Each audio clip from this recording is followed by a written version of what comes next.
Jay was one of our radio participants. Jay came to us quite underconfident, had been unemployed for quite a long time, was lacking a little bit of direction, but really wanted to achieve and had quite a lot of aspirations, but needed support in how to apply those. And Jay, creatively and personally, has done fantastically.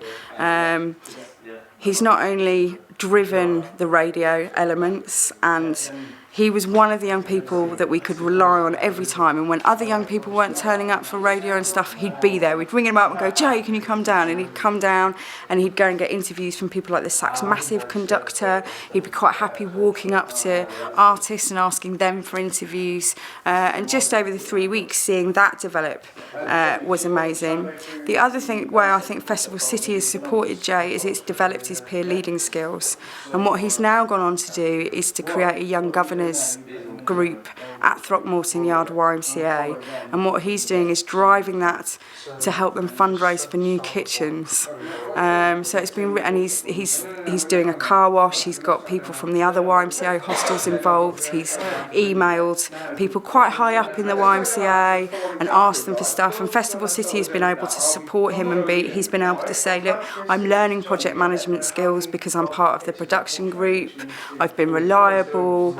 But also I think it's given him creative ideas and given him a different way to think about things. It's been great. He's popped into the office a lot. He's helped us out. I've really seen him grow, and really, again, he's another young person that is getting back what he's put into the project. My name's Jay. I've been involved in the radio and the photography side of the things, so like getting interviews with members of the public and turning it into like a podcast for Future Radio on behalf of Norfolk Nights Festival. If I was to pick a venue that I found most interesting, would be St Peter Mancroft. I know for a fact that it was used as an army barracks in the later stages by going to the Norfolk Records office.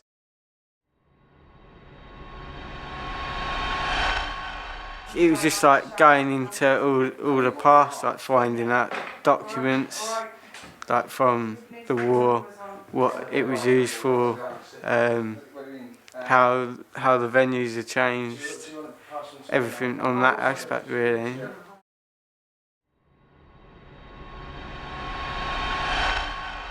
I reckon this course has sort of boosted my confidence levels in the aspect of talking to members of the public. For me personally, this project has sort of brought me into doing another project, which is going to give me new qualifications, how to do a business plan, how to do a risk assessment.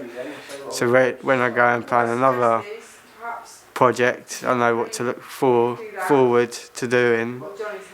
But it's also going to benefit the YM as well, which is where I live. And it's also going to make the kitchens look more modern, and it's going to help St Giles out with their new build, which they're struggling to do at the minute. When I'd done this project, I couldn't have really gone and started my other project because of my confidence and knowing the people that I live with. It was hard for me because I've got no connections to Nights, and it's just took me all of this time to get all of the connections that I needed to get this project up and running. But Norfolk Nights Festival and Cultureworks helped me do that by getting all this information and getting people to help out doing this and doing other things as well. So it's really boosted my confidence, and it also taught me how to use like radio equipment, and I've also used technology such as Audacity on the Apple Mac laptops, which I've never used before.